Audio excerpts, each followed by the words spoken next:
proceed to presidentially blow up. I'm switching lanes and sipping drink, the music up, my speakers bang. She knows the fuck I hit the blunt and I forgot to show up. All right, and welcome back to another episode of the Perspective Podcast.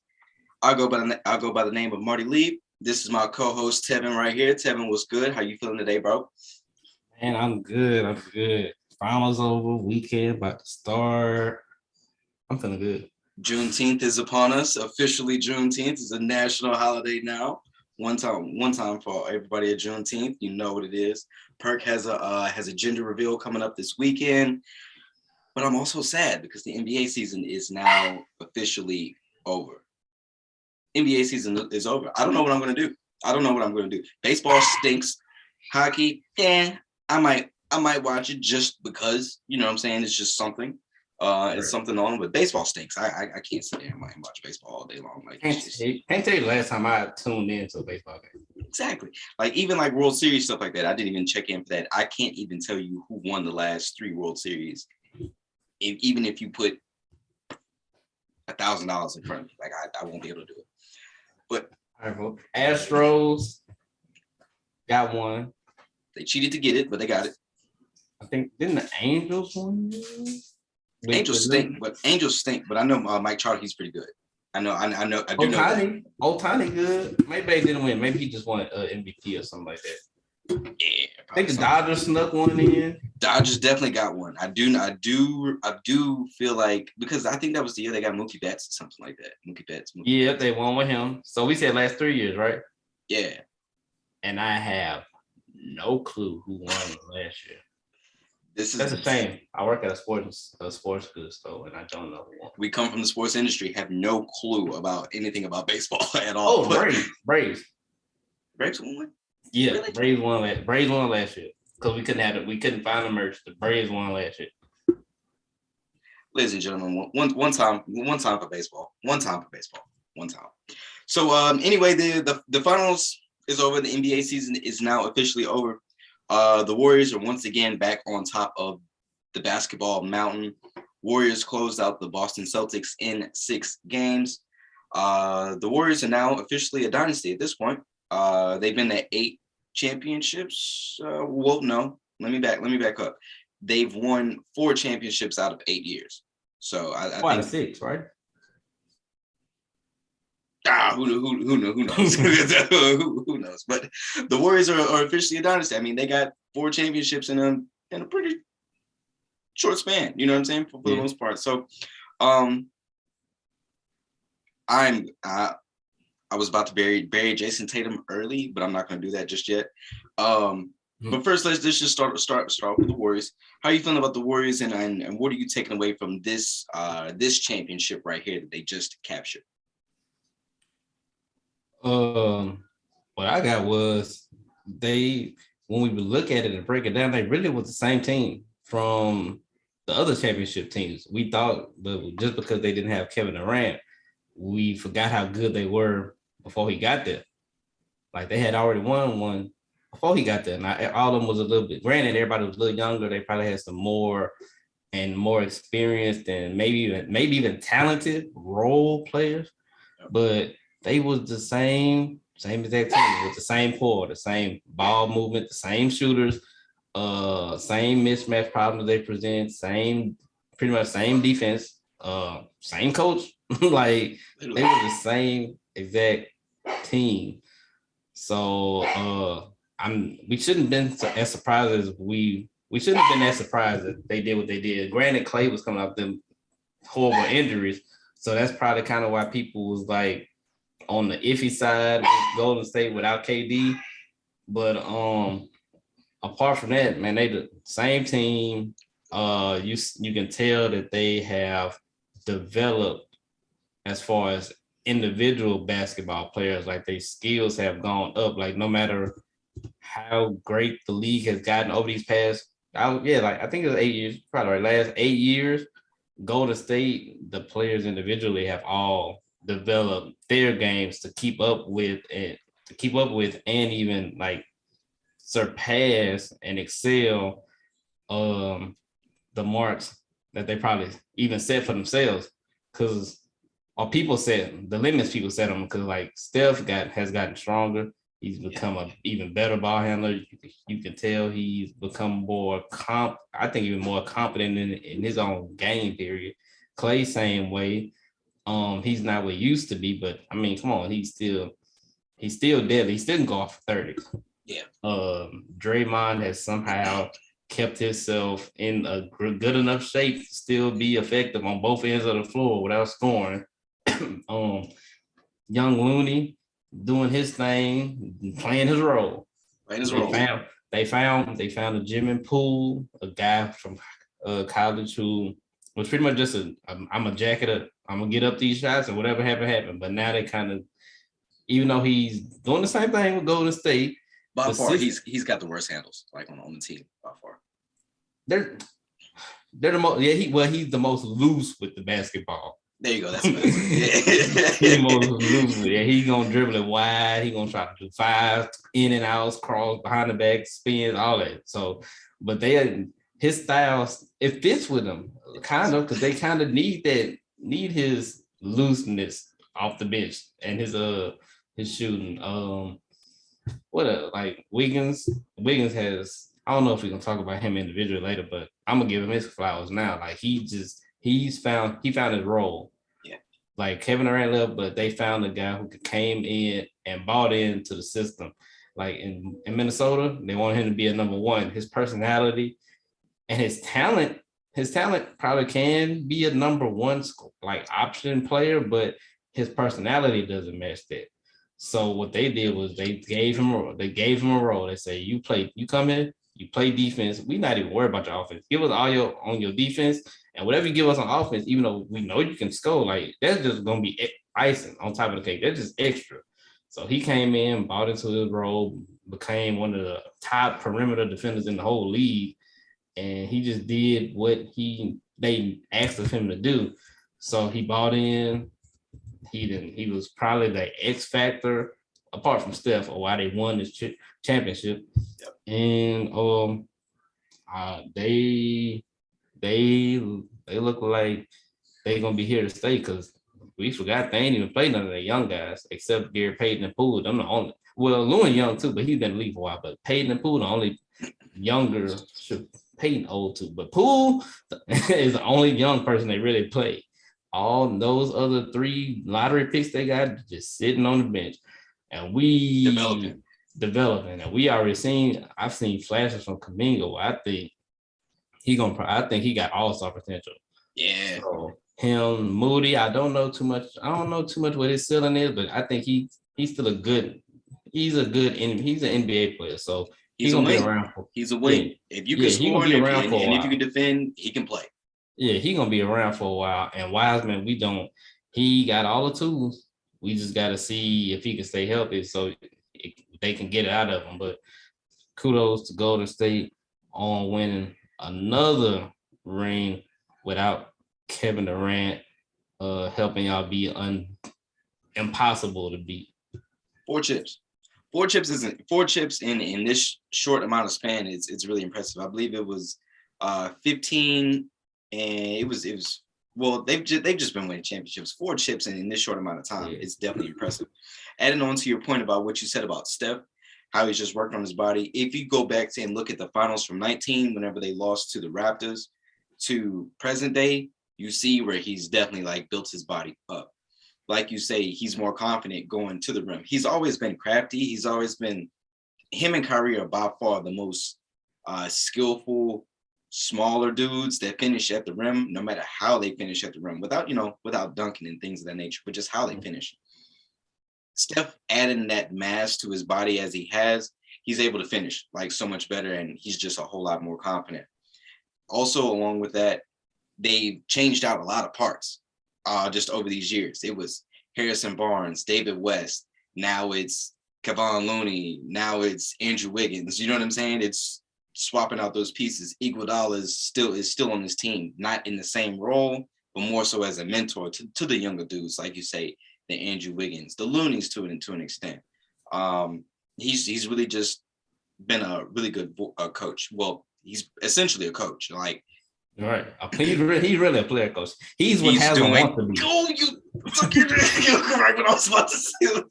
Right when I was I about to thought say. I watched the game last night. Not that's the first thing that came to my head. I was like, he's exactly what He's doing exactly what Haslam want to do. Exactly. Like Haslam is Udonis Haslam a hater? Is he a hater of Andre Iguodala? He's a Is biter. he a hater?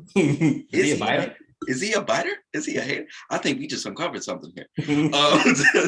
Now, but yeah, Iguodala, he's definitely going to. I feel like he's going to be a coach. I really don't see him going anywhere else. I feel like because Mike Brown, he's leaving. He's got the Kings job. Kenny Atkins, he's leaving. He's about to be the Hornets head coach. So, I mean, I feel like Iguodala is just going to transition from that jersey to the suit on the bench. Well, the warm-up stuff on the bench that they wear now. And so I'm super impressed. And I'm happy the Warriors won. I had Warriors in 7, ended up being Warriors in 6. I should have saw the signs. I should have saw the signs on the wall, but I want to bury the Celtics so bad, but we're gonna hold out a little longer. Were you surprised by anybody just kind of stepping up from this Warriors team? Because Clay wasn't necessarily himself. Draymond had pedestrian. He had a pretty pedestrian series for his standards, and we know Draymond impacts the game in different ways, not just scoring the ball. But any surprises from you from this Warriors team? I guess the main thing was, especially in the finals, was like on the glass, like with Wiggins and Looney on the glass, because Wiggins had like 16 rebounds one game, another game like 13 rebounds. Looney had a 20 rebound game. For real? Yeah. That's what. Yeah, but I was just watch. I didn't know how many he had, but just watching, you can tell like, man, they're getting a lot of rebounds over Horford, Williams, Tatum, Brown, Grant Williams. I was like, what? I'm like, they shouldn't be getting this many rebounds with the size that Boston got, but that just shows you the attention to detail, and that just shows you that they've been there before. They know what it takes. Well, and Wiggins ain't been there before, and Looney's been there, but Wiggins ain't. But he just did what they needed to do. I'm sure that was the emphasis for them, was to look, we smaller. We're gonna need to not let them get second chance points, because Williams and Horford should be killing them on the glass, and even Tatum and Brown should be down to get some of them rebounds. But yeah, so I was just impressed by how you saw a team that did the little things right, and you saw a team that did the little things wrong. You really saw a young team doing all the stuff that you're not supposed to do. Yeah. They were doing stuff to lose basketball games, opposed to Golden State. They was doing all the stuff that you need to do to win a basketball game. That's the biggest difference I saw. Besides, and then on top of my guy JT looking real bad them last 3 games. I'm gonna save it because the Celtics they're part of the next block, if you will. But as far as the Warriors and surprises, I was overall surprised about the defense that Gary Payton plays. Now, should I be surprised? No. But the people that he was guarding and the height difference. And there was somebody that was someone along the Warriors. It was either like the staff or like the roster. They said that Gary Payton is the tallest 6'3" player ever. Like, because he just plays bigger than what he is. He was locking up. He put Jason Tatum in a straitjacket. He gave Jaylen Brown some fits. And it's just interesting to see that. I was really surprised about how Andrew Wiggins, he stepped up. His play has continued to elevate. We spoke in a couple other pods, and just even in between time, how Jordan Poole, his play has kind of like decreased since that Memphis series. Everything up to that, he was doing a really good job filling in for Steph. They even kind of played the 3 together: Steph, Poole, Clay. They kind of played those three together, but I'm surprised by Andrew Wiggins. I really am. I loved everything that they did. And I'll be honest here. There was a point early in the series where I was like, Draymond's going to cost them a game just due to his attitude. But he held it together. Like after they first went over to Boston, the Boston crowd, they were saying the things that they said, and I was like, Draymond's for sure gonna like blow a gasket. Like he's gonna like flash out on somebody and it's gonna cost him a game.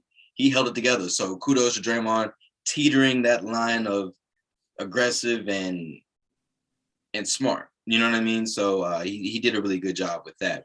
So and Steph, he has finally captured that Finals MVP that has been so elusive in his career so far. And now everybody's like, oh, well, now that Steph has the Finals MVP, he's definitely one of the best of all time. He was already there before the Finals MVP. Thank you. Thank you. Should have won the first one. Still don't know how Iguodala stole that. He literally. Well, he didn't steal it. They gave it to him. Literally gave it to Iguodala, like in which I still don't understand that. Because a guy who was averaging 42 before he started starting games went down, dropped his average down to 35 or 36 once he started starting those last 3 games, I think. Right. 3 or 4 games, yeah. Literally. So Steph finally has this Finals MVP. I think that's it's a nice trophy to add to the trophy collection that he already has. But I mean, Steph is one of the all-time greats as is. Like it's nothing else that you have to really say or you can do to gas him anymore. Like he's one of the best of all time. He's one of the handful of people that's changed the game. Like it's not many people that's ever walked this planet that's changed the game of basketball. So what are your thoughts about Steph and of course like the all-time thing now, the narrative that's going on? Like you said, this accolade, just the Finals MVP is just given, I guess it validates him for certain people in the media and stuff like that, and like other people, other fans or the game or whatever. But I was like, Steph been bad like this. Like y'all, like it's just the fact that he had to end up playing with Kevin Durant, and for three of his prime years. But before KD got there, he was the MVP. Then he said, okay, not only am I gonna be MVP, I'm gonna win the championship. Then the next year I come back. Oh, what I'm gonna do? I'm gonna win Finals MVP. I mean, y'all know not Finals. I'm gonna be a unanimous regular season MVP. The only one ever. Not Michael Jordan, not Will Chamberlain, not Kobe, not Shaq, not LeBron, not even Kareem. Did you know Will averaged 50 points and 25 rebounds? He wasn't even unanimous MVP. Matter of fact, he didn't even win MVP that year. So that shows you what they think of Steph and how great he really is. And the fact that he has worked, I think it's a testament to him working on his game so much. Like he came in as a shooter, pretty much just a shooter. And then they were like, okay, he's a great shooter. Then he started putting it on the floor and like, oh, he can do a little bit. He got some nice handles. Start getting to the rim. They were like, oh, he got some nice finishes. But you didn't see all that.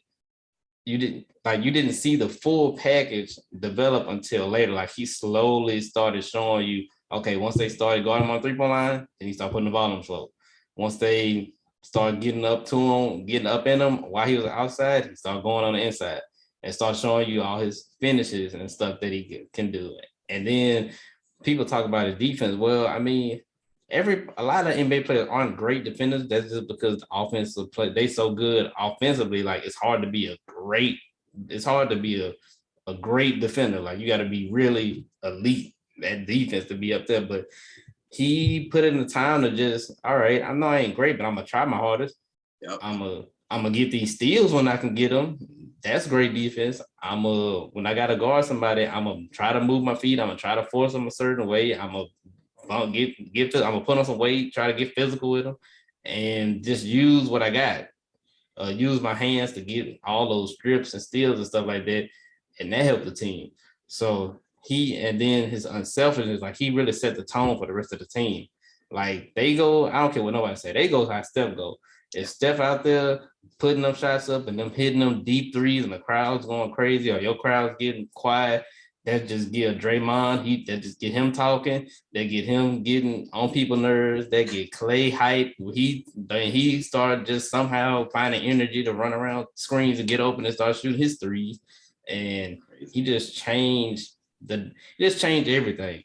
Not just on the court, because he make you guard him wherever he is. And that just open up the flow. But off the court too, like you can tell Golden State is kind of like they're a family but they probably don't even hang out with each other like that outside of stuff. Because it look like you can tell they kind of probably into their own different stuff and they do their own little thing, but they know that once we step on this court, once we step on this court, it's us. Like we gonna do our thing, and then we can go over and we all go out to our own separate ways and do our own thing out in our own personal life. I don't think they hang together. So for him just to set that tone and that mindset for that team,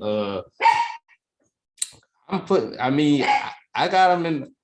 I ain't no official list yet, but I know. But he in my top 50. He is between 11 and 15 for me right now. He's one in between us and one. Yeah, most definitely. Steph is up there. I mean, if you did not have Steph as one of your top 3 point guards prior to this, I think he's definitely up in there now. And I mean, really, just like them that's at that table, it's Magic, the Isaiah Thomas, not Isaiah Thomas number 2, but the Detroit Isaiah Thomas, and Steph Curry. So I mean, it's really just them there at the table from this point forward. One of the best of all time. A lot of people are saying, hey, we should just chisel out a 5th space for Mount Rushmore, basketball Mount Rushmore. Steph should be up there. Like I say, he's one of the ones that changed the game.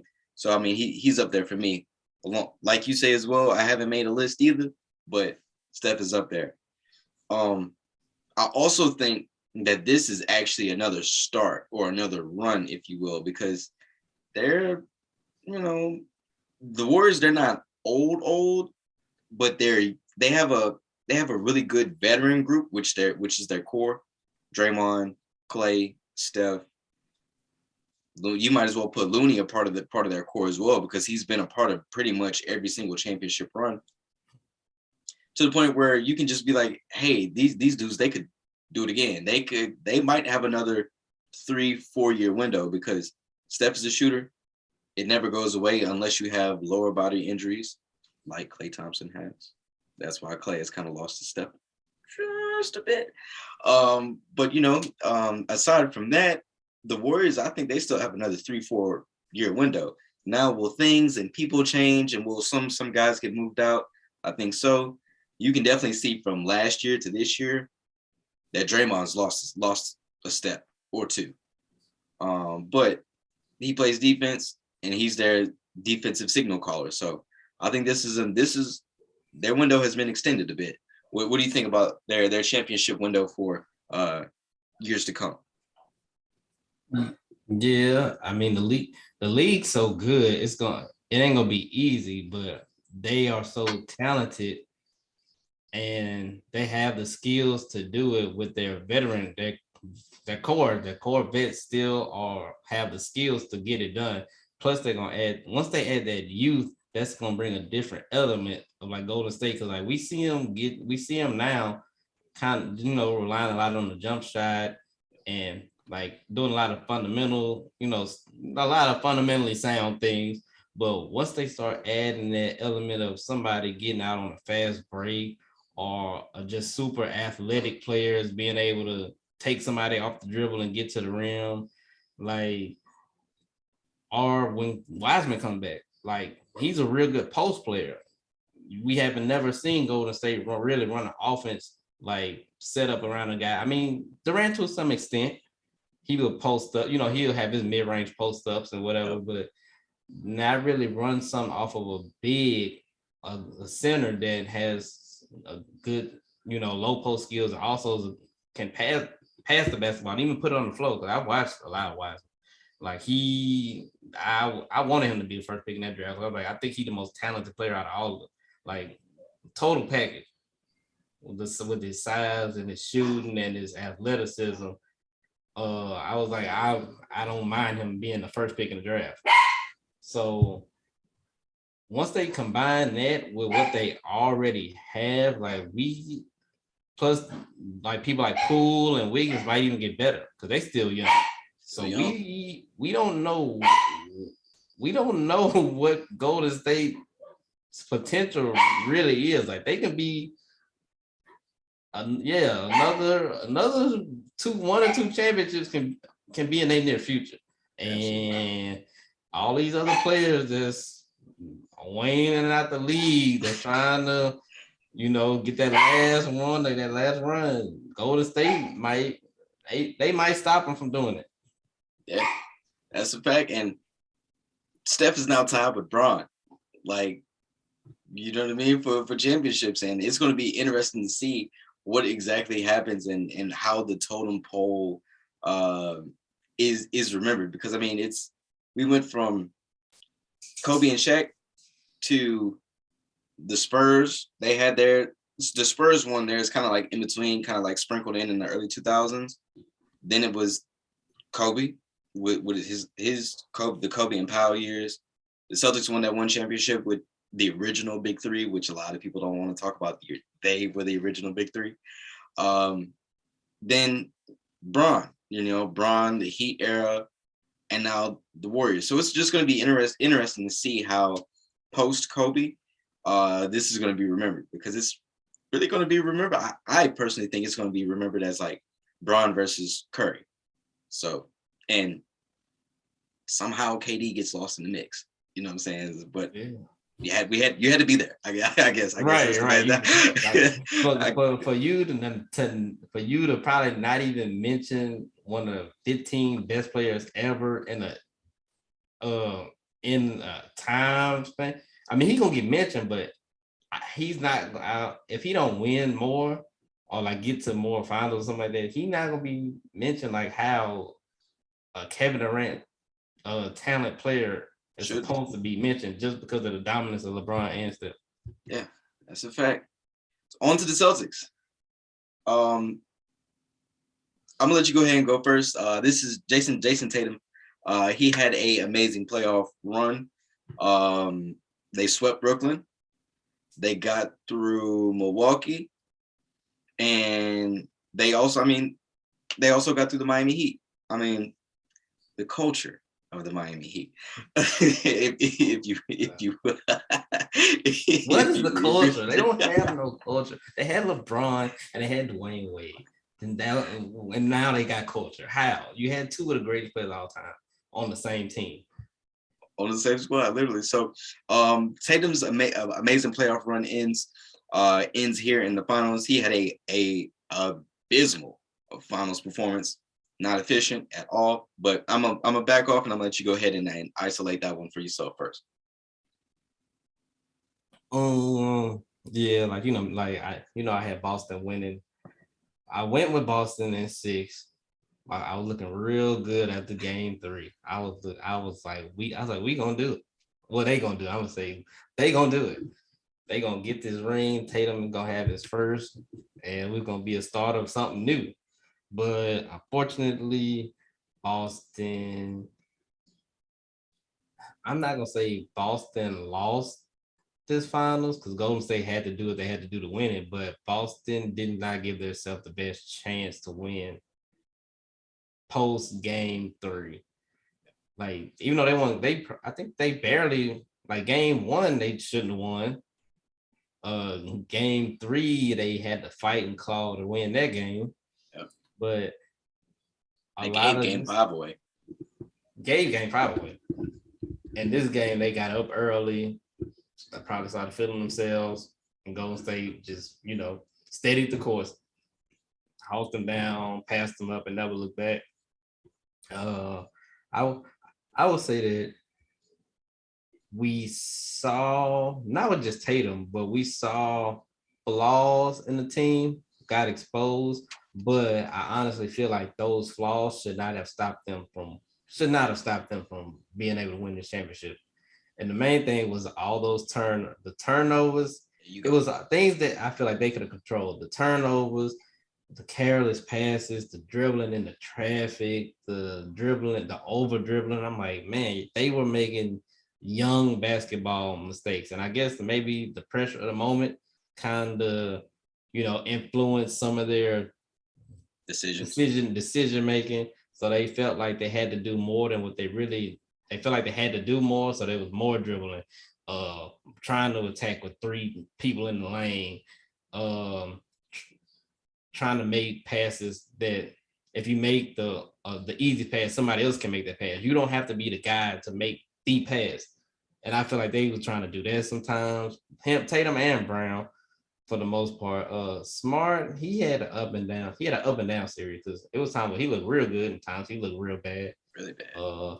Horford went missing for a couple games, which I didn't expect him to be doing X Factor. Yeah, doing big work. I didn't expect too much from Al Horford in the first place. So what he gave you like in game 1 and the last game, like that was just super extra.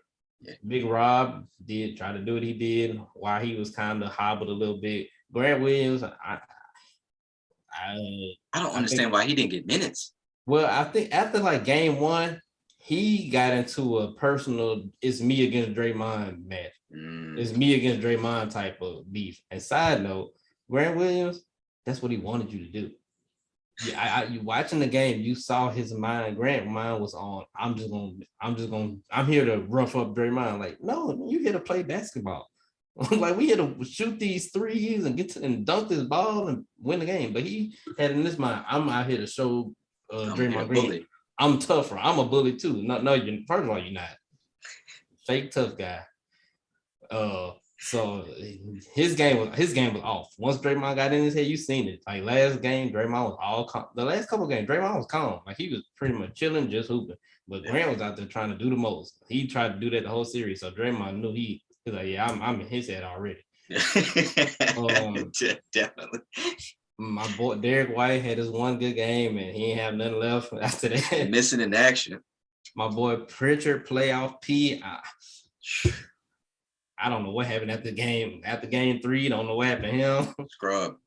But they wasn't deep, so they had to rely a lot on their starters. But the fact Brown played I ain't gonna say great. He played very well, but his turnover was his downfall. But JT, I was kind of disappointed because I thought we was gonna get a more assertive, aggressive Jason Tatum, a guy who I was like, man, who I feel like can be one of the best players in the league, one of the 5 best players in the league. Literally. Once it all come together. But I don't know if he was nervous. I don't know if he got tired. I don't know. Something was off. I don't know if he quit. I don't want to say he quit. I don't know if it looked like he checked out. I don't know if the moment got too big for him. I think he kind of lost his confidence because he was missing a lot of shots. He was missing free throws. He was turning it over. He turned it over more than anybody else in playoff history as far as like over a total playoff span. Yeah. So I think he lost a lot of his confidence, and you saw it. He was just standing some of them places, just standing on the wing or in the corner, and just Brown was trying to just do everything one on one because he's like, hey, my dog, he ain't got it. Yeah, my dog, he checked out and he ain't got it right now. So I'm just trying to do something, but hopefully we can blame this on you because we all forget he's only 24. Yep. If he had went to college all 4 years, he would be a 2nd or 3rd year player. So let's not panic. Tatum, I believe in his work ethic because I've seen he's become a better basketball player every year. I believe he's gonna come back next year with a better, better game, better mindset. Mm-hmm. But shoot, it's gonna be rough for the Celtics though, because that boy Giannis coming back with and Middleton. Giannis gonna be back with his boy Middleton. You never know what the Nets can do with if them 3 ever get to play together. And if Harden get his act right with Embiid, you don't know what they got going on. So it's gonna be tough for Boston. I mean, this is their best chance, but hopefully we can just blame it on youth. But I want them to get one. I like Tatum and Brown. I want them to stay together. I want them to win a ring or two and ride it out like that in Boston. I'm glad you took the high road because I'm about to bury Jason Tatum. Jason Tatum played absolutely abysmal. How you can't be. We all love and adore Kobe Bryant. Don't text Kobe no more, like at all. Like you shot 65% from the free throw line. You turned the ball over. You forced so many shots. You shot 36% from the field, not the three, the field. You averaged 21.5 points. Not enough, my boy. We need more from you. You know what I'm saying? And quit crying for calls. Please quit crying for calls. Please quit crying for calls. Like the whole team. They go as he goes. Like you said, they go as he goes. Stop crying for calls. He cries for calls. Marcus Smart flops. Jaylen Brown is forced to do it all on his own. Al Horford gave you everything that you needed to get past Giannis. So obviously, I understand why his check engine light is on. You know what I mean? Because he been at least like 07, 08. Exactly. Like Jason Tatum in the 20s. Be better, my boy. Be better. We expect more from you. You're at the current NBA top 10, top 15. You're in that group. You're in that group now. You're going to be guarded this way. You're not going to get all the calls. Anytime you go to the rim, you got to be able to initiate contact, not just play through contact. Don't Euro step around it every time. Yeah, you know what I'm saying. And then he had the old James Harden move where James would put the ball out. He would take the contact, things of that nature. Now, there were some questions post game, post game and everything. They were like, "Well, Jason, how is your shoulder?" and everything in between. I hope that now let me say this. If Jason Tatum played through an injury, and depending on the seriousness of said injury, of potential injury, I understand. It's shooting. But that doesn't excuse some of the other things that he did. Instead of forcing a lot of those shots that he did, pass the ball. Pass the ball. It's so simple. Coach Ime Udoka's message was consistent throughout the entire playoffs. Making the simple basketball play. Sometimes the simple basketball play is just taking a double team, passing the ball around, or getting what we call, which I think the NBA should adopt, the hockey assist, where let's say I pass you the rock, you pass the rock to Harlan. Harlan open in the corner, he knocks it down. It's simple. It's simple plays. But he's young. He's 24 years old. He got to the finals. This is a trip. This is a trip. Hopefully it gets better. This is something to build on. It's going to be a long summer. I'd say that much. This is going to be a very long summer for Jason Tatum. Stay off the internet. Go spend time with your family.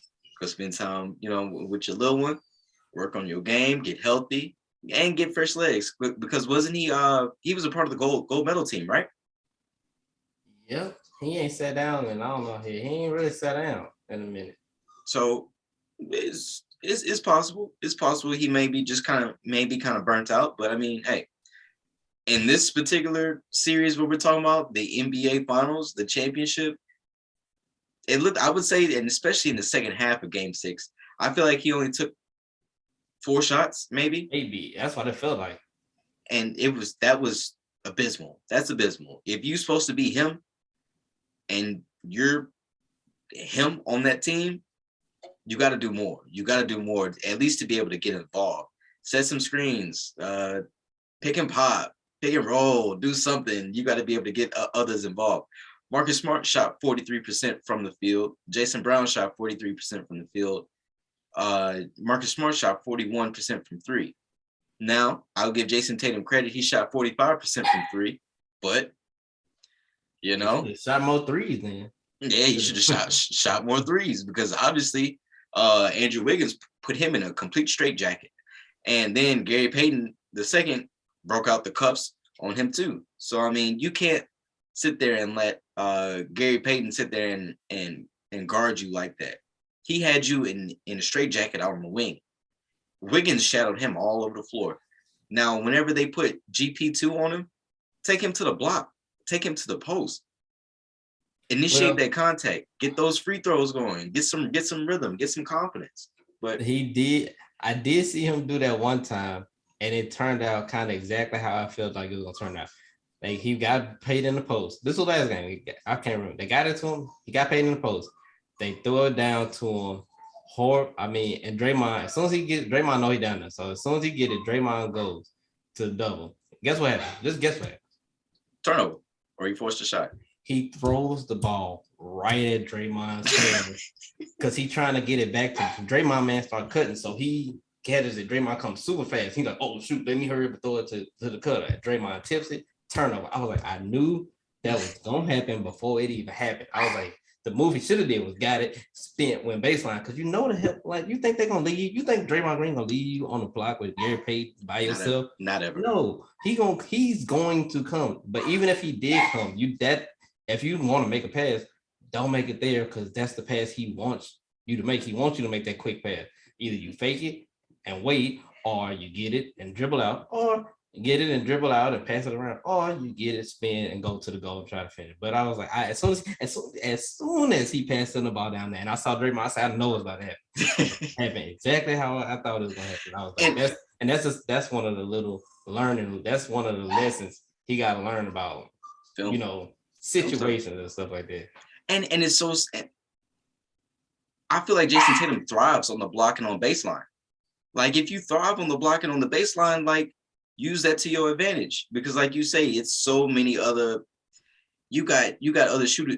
Al Horford should have kind of like he played on the perimeter for the most part of this series as well. So I mean, Jason Tatum, like work the block, bro. Work the block. Work the baseline. Like he's amazing down there. But it is what it is. That's that. I'm done. Until next year, Jason Tatum. See you next year. Hopefully, get healthy, get some rest, spend time with your family. We'll see you again next year. 24 years old, still young, still got a ways to go. And Rob Williams just needed more help, like you say. They ain't help my boy. I know he gonna need some type of probably leg knee scope. He gonna need something. But man, they knew they had to. My boy was giving it all. Somebody should have came to them. Now, just side note, because we don't even have this on the topic list. James Wiseman tore his meniscus. Robert Williams tore his meniscus. James Wiseman has been sitting for quite some time. So do you think it's just like a situation where Rob was like, well, championship was on the line. It's this late in the season. Maybe I should keep playing. Or do you think that this is kind of like the Celtics staff kind of doing what they did to Isaiah Thomas?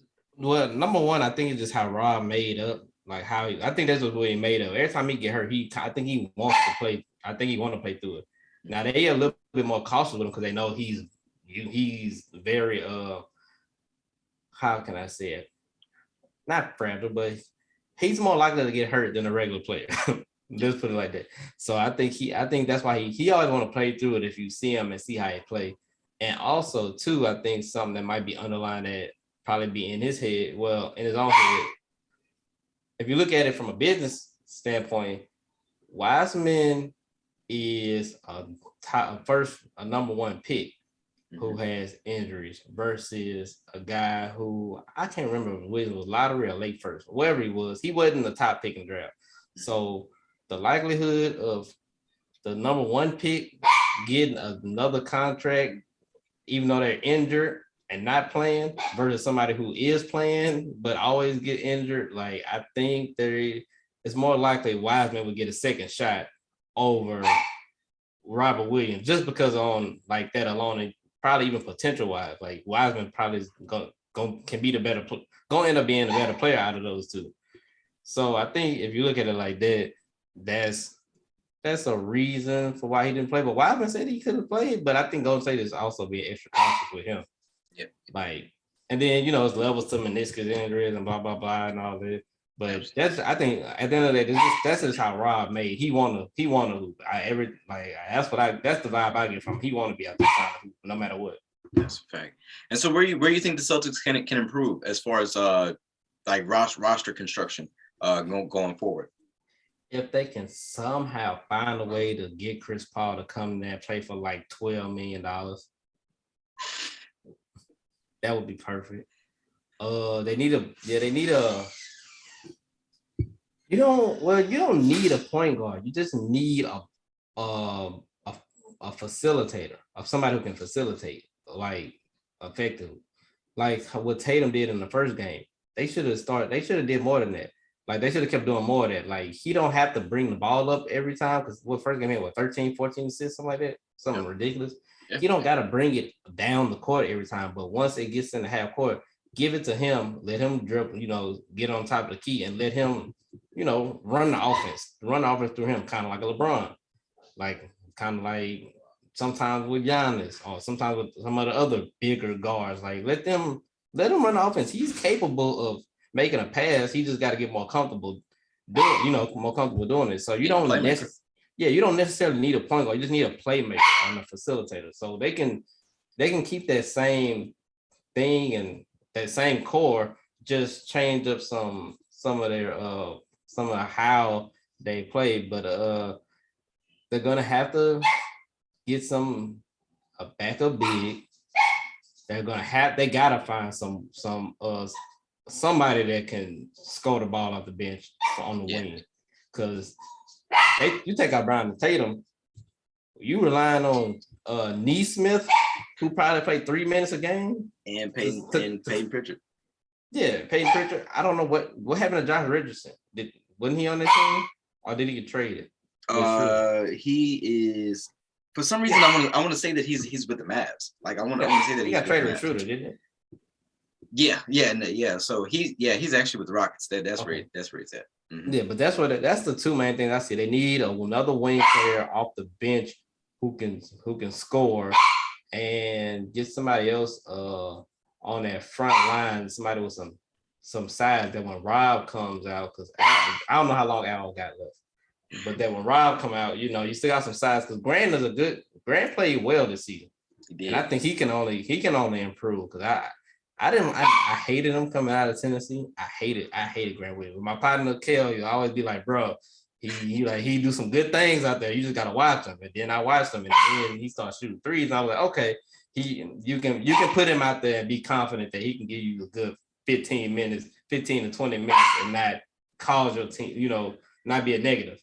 Yeah. So that's the two areas, the two players three main areas I would look for. And for Boston. That's pretty much it. And and if they can just, like you say, just develop a little bit more depth, get another scorer off the bench, get a legit six man. Get a legit six man, and they'll be all right.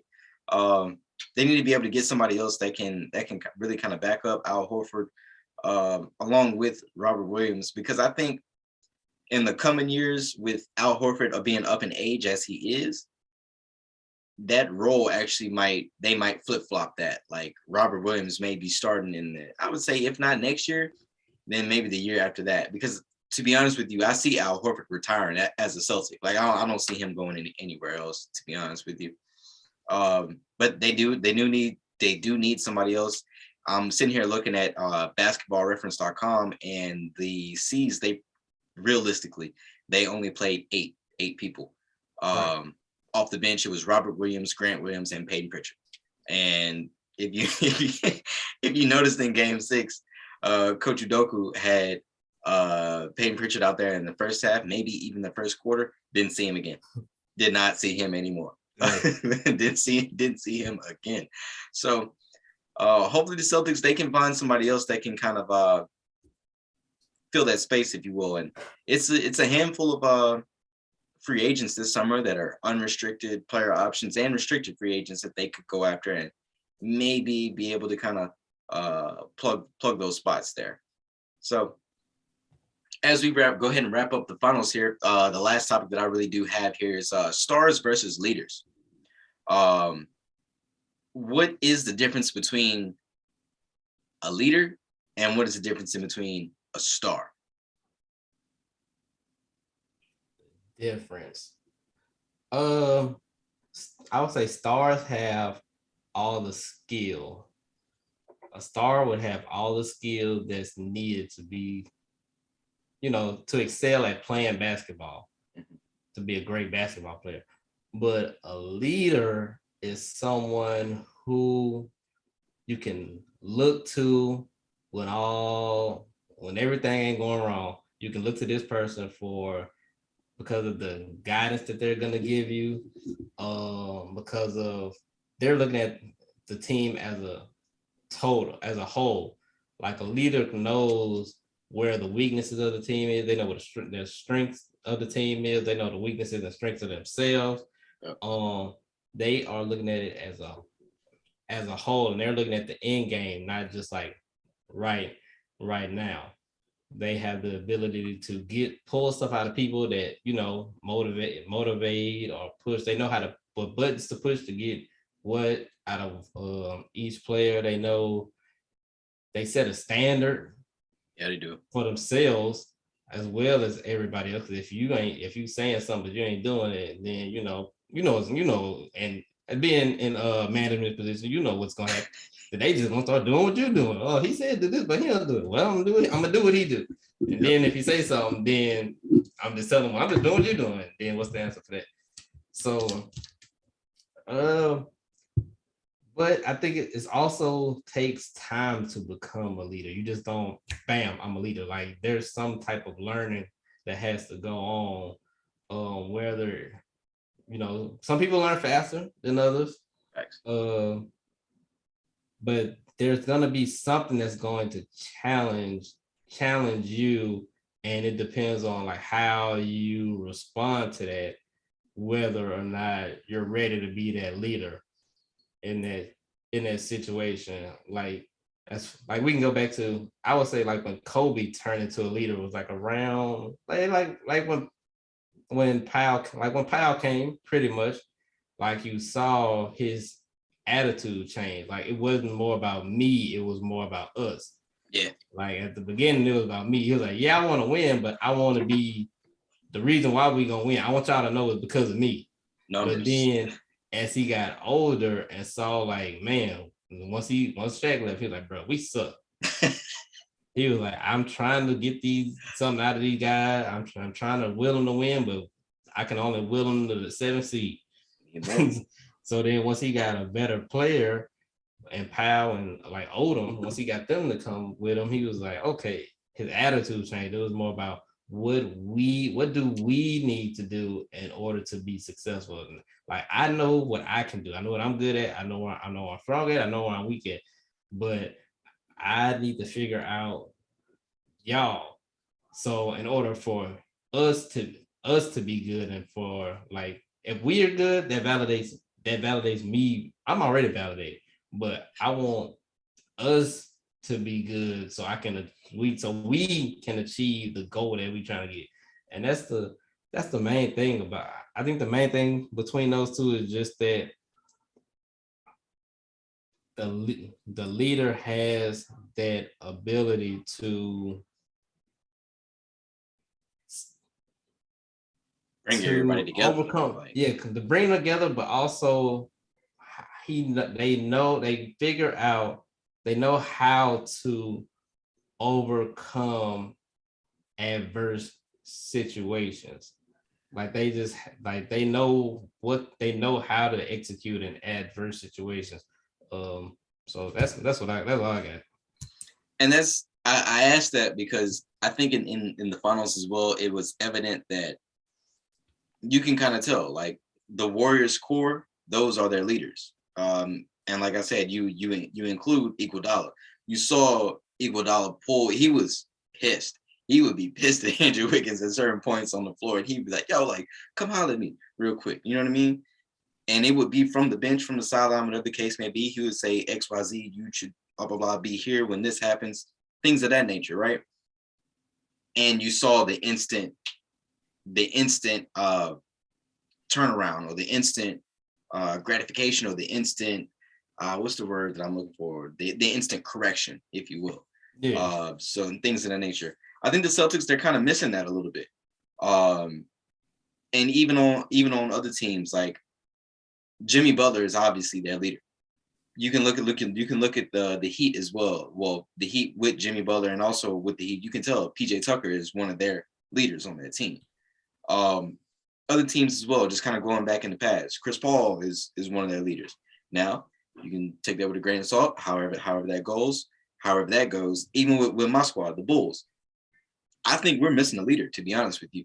I think DeMar is a leader. I think now that he's in Chicago, he has to be more vocal, because Zach isn't a leader. He's a star player. Yeah. Nobody on that team says 2 words. Exactly. You know what I mean? So, and you don't necessarily have to be like the guy that's giving the fire motivational speech. You know what I'm saying? You don't have to be that to be a leader. But as long as like you sit there and you say things, the room stops.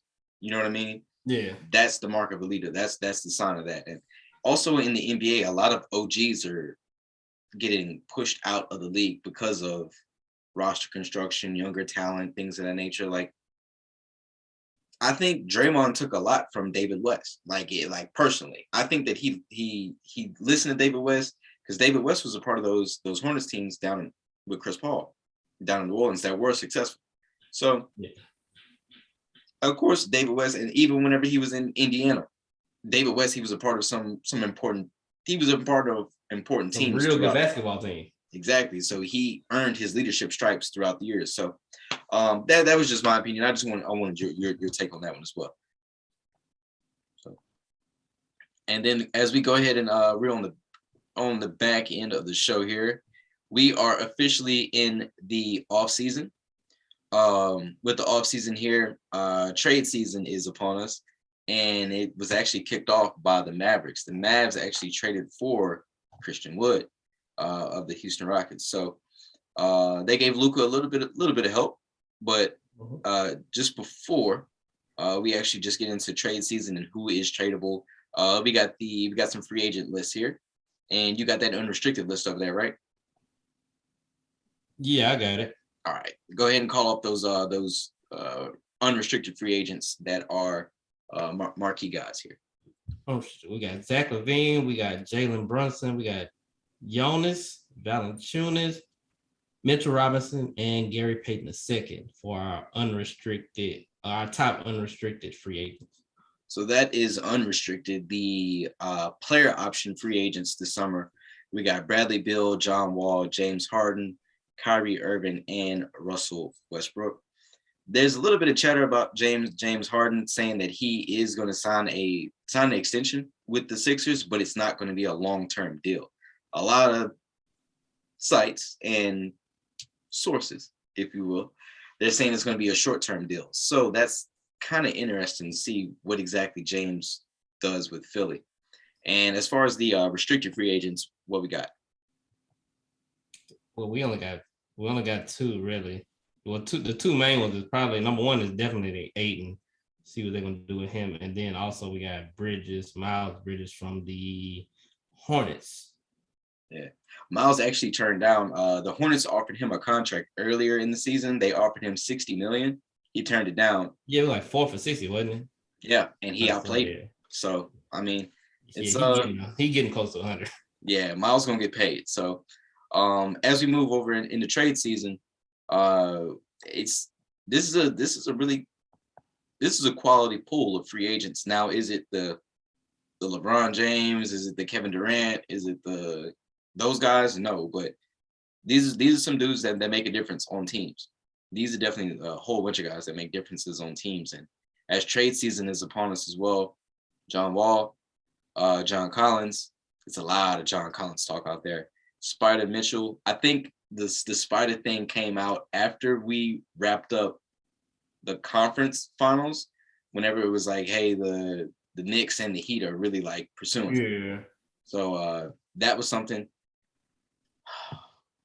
Rudy Gobert is on this list, and he's been linked to the Chicago Bulls. I hope we don't do that.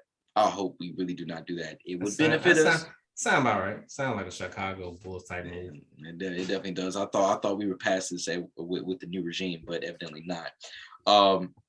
So Rudy Gobert, Jeremy Grant, and D'Lo Russell about the Wolves.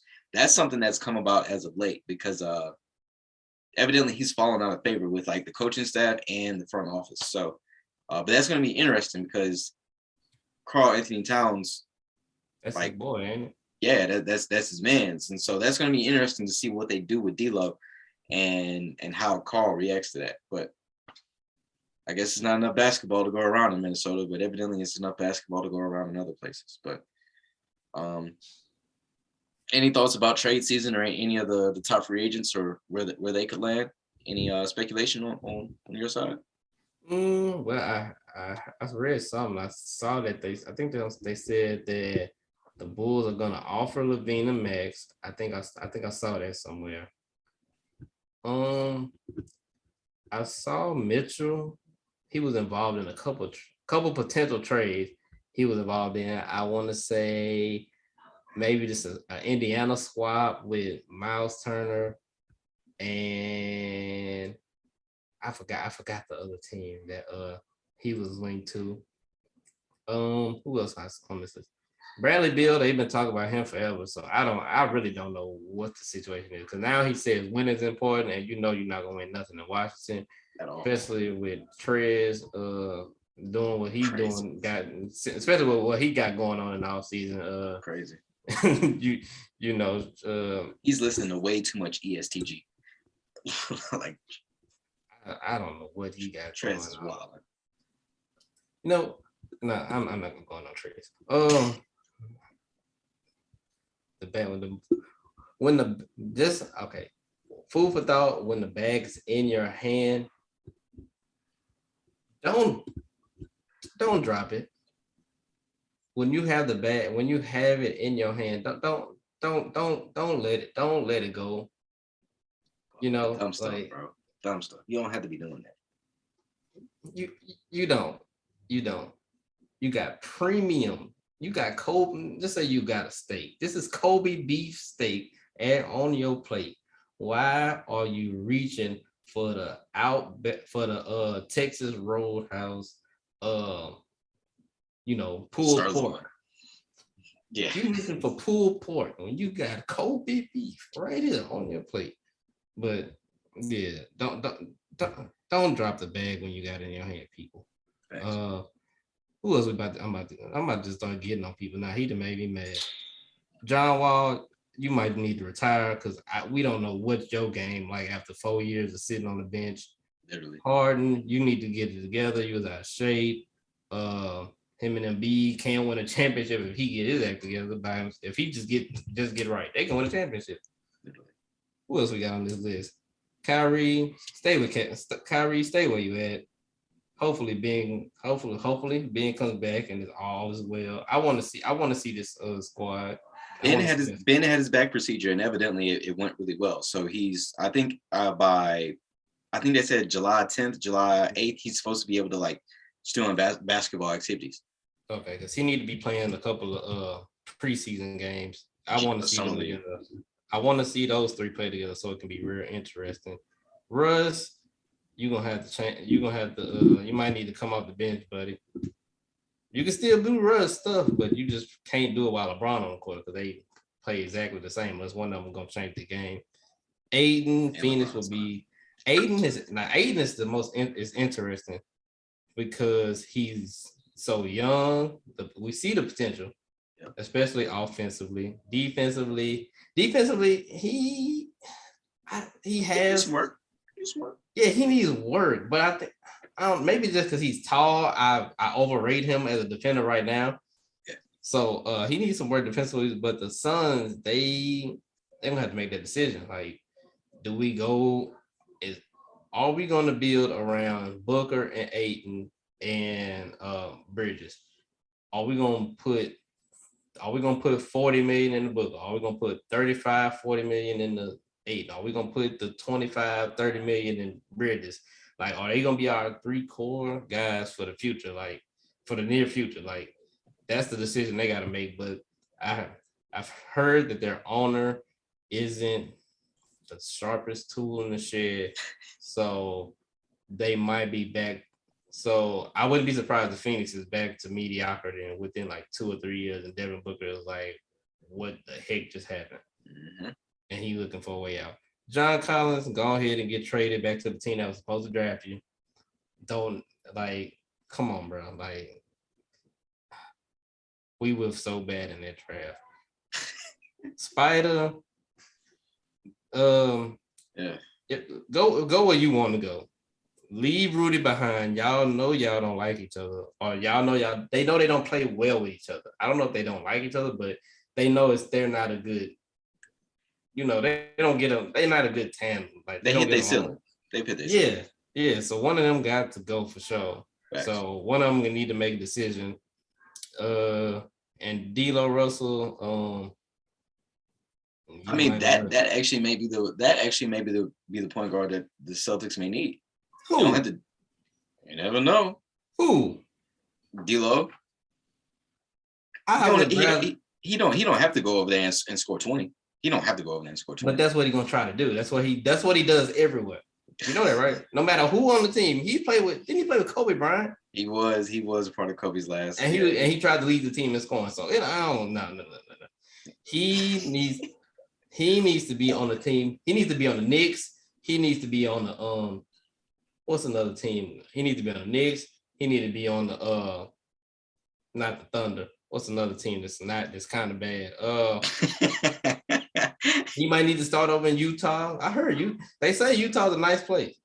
They say people be vouching for Utah. So maybe he needs to go to the Jazz, help them start over. He can be the man. You know who else gonna shoot them shots? You know what? Besides Clarkson. You know what? Let's take a look at the Pacers here real quick. They've got Halliburton, they got Malcolm Brogdon, they got Buddy Hield. Mm-hmm. Shouldn't the Celtics be trying to get Malcolm Brogdon when he'll be a quality fit if he's available? But he'd be getting hurt too, though.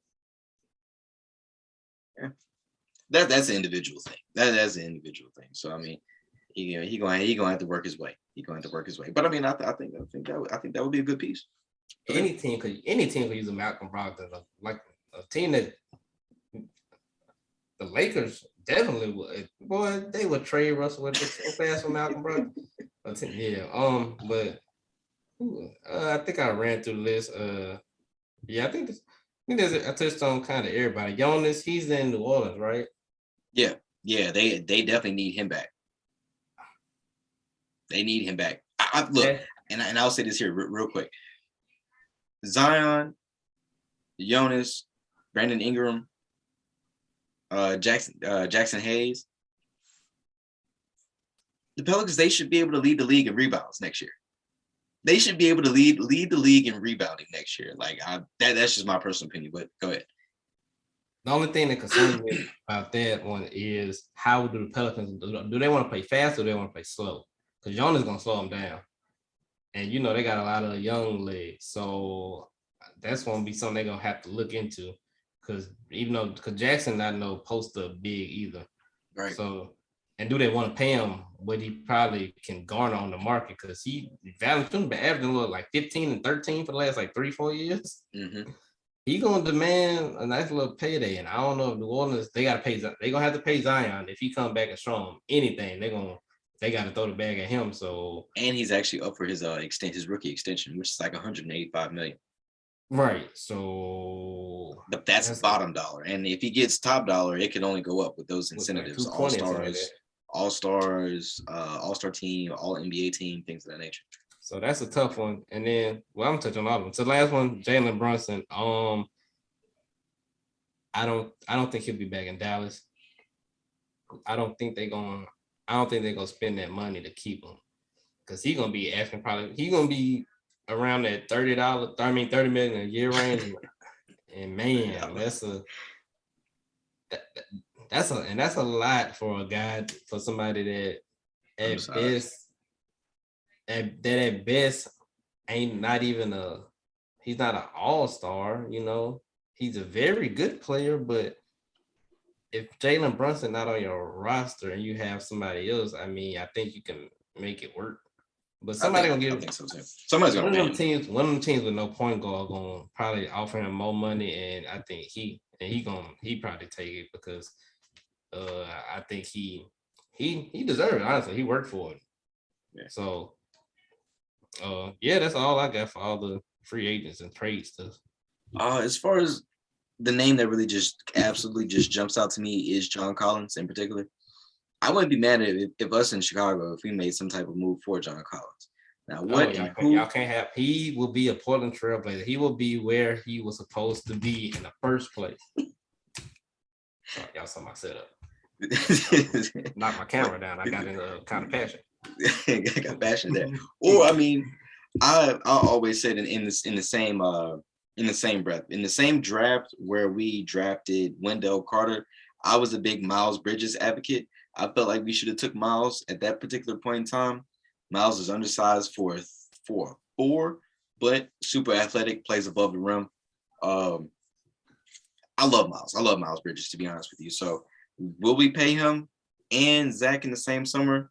I highly doubt it, but to be determined. So John Collins would be the one that really just sticks out to me so far on this list because we can't really do too much else with anybody else really here on this list. My bad. Christian Wood. How the heck you get a player that average 20 points a game 1 year for players that don't even play? Everybody they traded him for don't even get no playing time. I was like, bro, that Mark Cuban came up. I don't know what his contract looked like, but at talent, like skill wise, that's a steal. You get a starting player or a 6-man for people that don't play at all. That was a steal. Literally, they got away with that one. Stretch big. What Luka really needs. That's a fact. And on to the draft. The draft is June 23rd. The top 10 order, it goes as the Magic, the Thunder, the Rockets, the Kings, the Pistons, Pacers, Blazers, Pelicans, Spurs, and Wizards. Any thoughts there on the draft here at the moment? Man, those first 5 picks gonna be real. Those first 5-6 picks gonna be real interesting because the talent is it's a lot of talent, and they're comparable talent. Like nobody's really, I would say, head and shoulders above anybody else. Mm-hmm. So the Magic, they get first dibs, so they gotta hopefully they pick right. Yeah. Because you look at their roster, they need a lot. They need some front court scoring. They need some perimeter scoring, really. So do you take Jabari, who can kind of be a 3? Do you take Paolo, who can even though he's a 4, he can step out and shoot? Yep.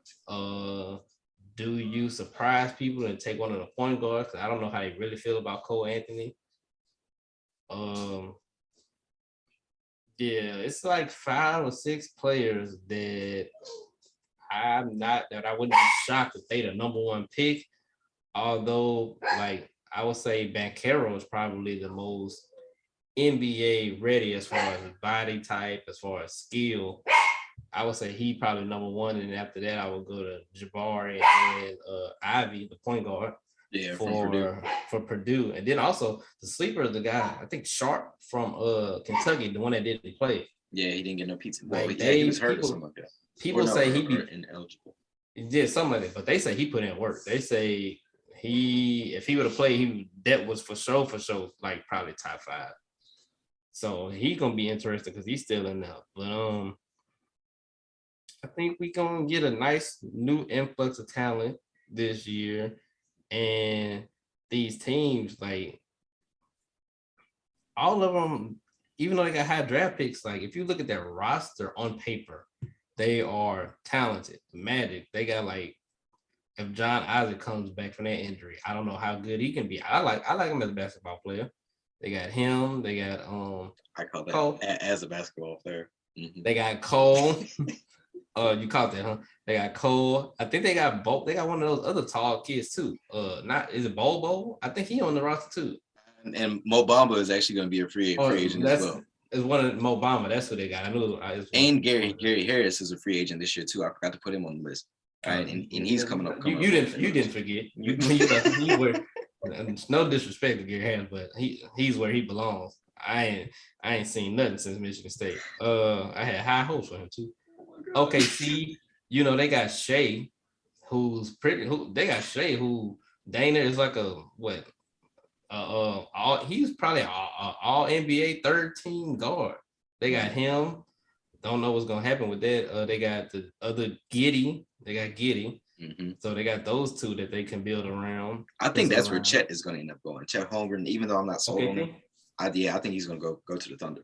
I can see it. Like he's probably what they need. They need a big. They ain't got no real. They big, terrible. Houston, they got Green and Porter, so they need some size up front. So I'm pretty sure they're gonna go with either Smith or Chet or Payola, whoever there. Kings, Davion, they got Fox, they got Sabonis. So they got a nice.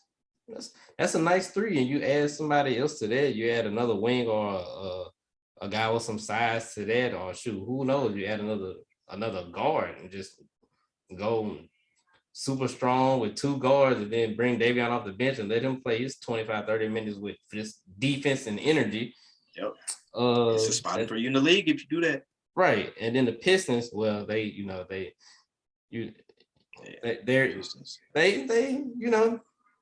got Cade and Sadiq. They scored, didn't he score 50 or something like that? 40, 50? I can't even tell you. He had a game when he scored like 4. I think it was 50, but I know he scored 40 for sure. So, he can be a spot up shooter, or he can be a better version of Buddy Hield. Mm-hmm. Pacers, they got Halliburton and Hield and Brogdon, like we talked about earlier. I like their little core, and then we get to the team like the Blazers, who just blew it all up.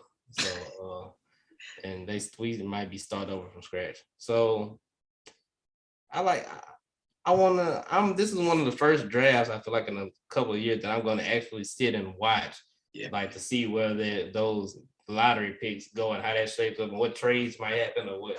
Because you never know. It's a lot of talent. So a lot of trades, big time trades involve some of the people we were talking about earlier, Kevin. Absolutely. Yeah, I mean, as outside of the top guys there, Ivy from Purdue, Chet Holmgren, because it's just been so much gas behind Chet since he was a sophomore, junior in high school. There's been a lot of gas behind him. But if you ask me, I see a lot of Porzingis, and obviously Porzingis' body isn't holding up, and Chet is maybe the American version of that. Exactly. So, Chet, Ivy, your boy from Duke, Big Five, or Payola. Or I don't know how to say his name. I call him Payola. Yeah, that's why I say your boy from Duke. You know what I mean? And then Smith from Auburn. So I mean, those are really the guys that I know. I didn't tune into much college basketball this year, so that's why I leaned on you for that one. So that's when that one is. Everybody you named is everybody I named except the guy from Kentucky, the little point guard, the little guard they got. But everybody else, that's it. That's all I know. That's really it. And then on the quick hits. So on the quick hits. So as we mentioned at the top of the show, this upcoming Sunday is Juneteenth. For the first time in America, it's actually being celebrated as a national holiday. So once again, thank you to everybody in our history that went through everything that you went through in order for us to get here. Even though we're free-ish, we're not totally free. There's some things that we still could use as Black Americans here in America to equal out. Well, in order for everybody to be equal. So those are my thoughts on Juneteenth. Any thoughts on Juneteenth? I would just say, thanks to everybody who came before us, who went through some stuff that we couldn't even imagine. And hopefully people just take this holiday every year, well, especially this holiday, and just learn more about their history, where they come from, and some of the things that we have accomplished here as African Blacks in America. That's fact. So, that's all. That's fact. And also, Brittany Griner. We actually forgot to mention this in some of the previous shows as well. Brittany Griner is still locked up overseas in Russia. As of today, it is 120 days counting that she has been locked up. hopefully now that the NBA season is over, the NBA guys, the prominent NBA guys can start using their voices a bit more and try and push so we can get Brittany Griner up out of there. Now, should she have gone overseas or had possession of whatever she had possession of? No, but let's try and do a little bit more so we can get Brittany Griner up out of there. You know what I mean? Because I mean, if this was, God forbid, you know what I'm saying? If this was, let's just say Tom Brady, exactly. If this was Tom Brady, if this was Andrew Luck, if this was Peyton Manning, say it. Go ahead, say it. Go ahead, say If this was Tom Brady, I'm saying this as a Saints fan, lock him up, throw away the key. We don't want to see him give him all the time, give him what he deserves. He shouldn't have did that. Give him all the time, Russia. Harshest penalty y'all got for whatever that charge is. For possession. Right. So, but in all seriousness, let's I hope the American government does a bit more so we can go ahead and do what we got to do so we can get Brittany Griner up out of there. And also in other WNBA news as well, Sue Bird, the GOAT, the legend, one of the GOATs rather, for sure she's getting ready to retire after this upcoming season. She has 2 NCAA championships, 4 WNBA titles, and 5 gold medals. At any level of sports, that's a hell of an accomplishment. The list is strong. So thank you, Sue Bird, for everything that you've done for the ladies game, for pushing the game forward. I feel like she's going to go into TV or something like that going forward. So one time for Sue Bird. One time. Oh, yeah. And on Sue Bird, little fact, she was so good. She was one of the first women that I actually was watching. And when I was playing basketball, I was like, man, I would say I learned some of my playing best point guard from her, because I was watching her, she would make some of the passes I liked. I was like, oh, she saw that, no look passes. She no look passes. She ran a team. She could score when she had to. She controlled the game. I would compare her, if you compare her to an NBA player, I would say she was pretty much that Chris Paul. Yeah. She was pretty much, games were pretty much the same. They controlled it. They played on both ends of the floor. The passes they made, they were always looking for somebody else to shine. But when it was time for them to be called upon, they step up to the plate. So Sue Bird, thank you for all that you've done for women's basketball, and also for whatever the heck I took from you and put in my game the little time that I did play. Big facts. And then just on the back end, NBA news here. Quinn Snyder of the Utah Jazz, he has officially stepped down as head coach of the Jazz, which puts Spider's future in question. He had a couple tweets or a couple back channel messages to the other upper management. And I think if that message, I mean, we don't know what the message exactly was, but hey, we're here to do a podcast and I'm here to speculate and make assumptions. Spider was kind of like, so it's either Rudy or me. Y'all can pick, but hey, I don't mind being out the door. If y'all want to pick Rudy, I'm cool. I'm cool. If I want to pick him, I mean, I want to stay. If y'all want him, then I mean, I ain't gonna be mad. You know what I'm saying? I ain't mad at you. You know what I'm saying? So, any thoughts on Quinn Snyder on any of his next moves, or you think he's gonna just kind of take a couple years off and then get back to it? Oh no, he's not taking no years off. I think Jordan kind of rushed his decision. I would have loved to see him probably in Charlotte. Because Kenny, I mean, yeah, he did have a decent little year or two with the Nets. But other than that, I'm like, I don't know. But I would have probably, if I was Mike, I probably would have picked up Quinn just because of the experience and, the success they had in freaking Utah. He had successful teams in Utah. So, he's not gonna be. I don't know. I can't think of no team with openings, coaching openings on the market right now. I'm trying to look at some of these bad teams. Unless, do you know any? I think the only teams that still have openings is actually the Lakers already filled their space.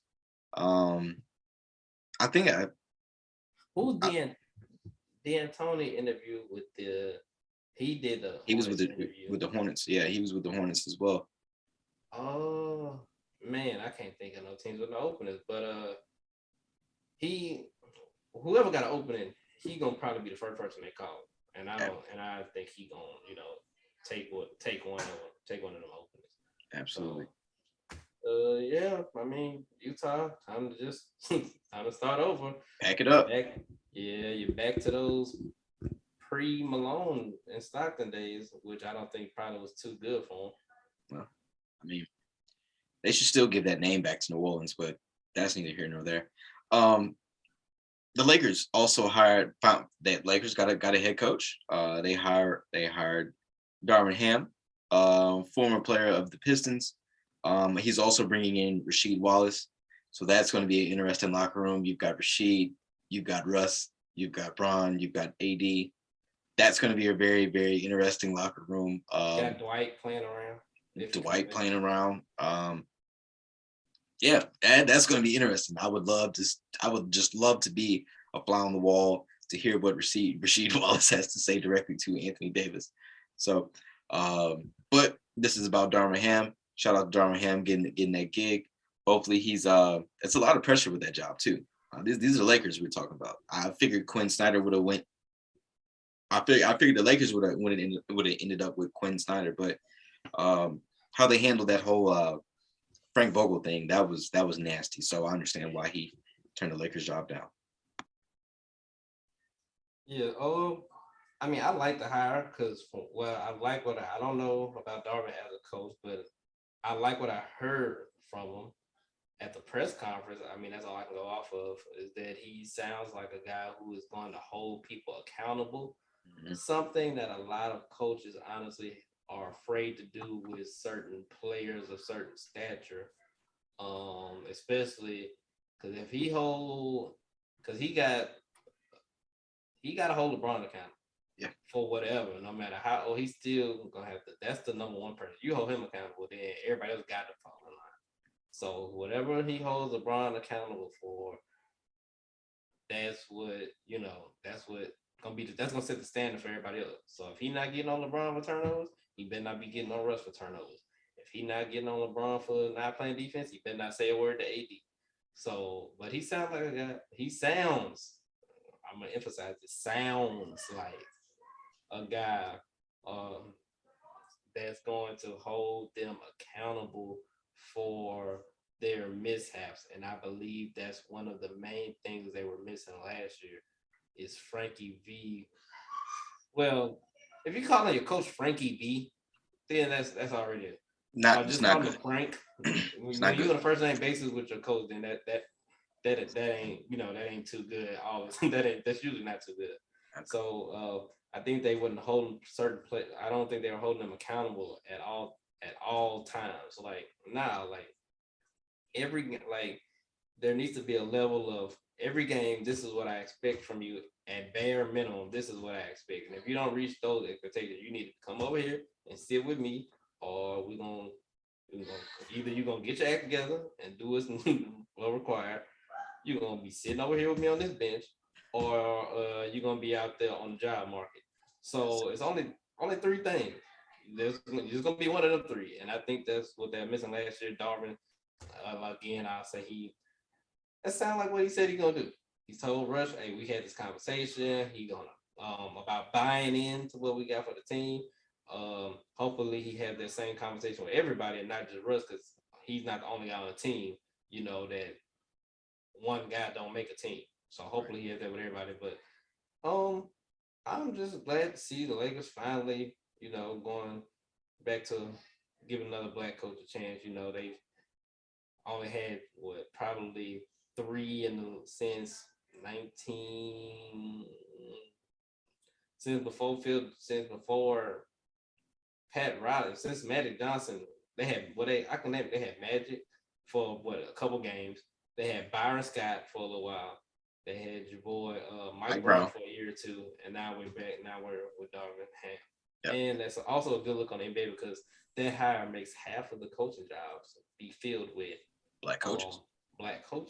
So shout out to the NBA for doing their thing on the hiring part, and them And once LeBron retired, they'll let us get another black owner with that new team in Vegas or Seattle, wherever the heck it's going to be popping at. That's a fact. And last but not least, NBA Summer League that kicks off July 7th. It is July 7th through July 17th. Also, NBA free agency starts at on June 30th. So basketball never stops. It never stops. Never stops. So trade season is upon us. Free agency will be here shortly. It'll be here sooner than you know, because we're about 2.5 weeks out. If maybe less. So that concludes this episode of the Perspective Podcast. That is a wrap for this one. I want to thank everybody for tuning in. Everybody that's tuned in, you are the greatest humans on this planet. I promise you are. And just be a friend. Share it with a friend. And until next time, y'all.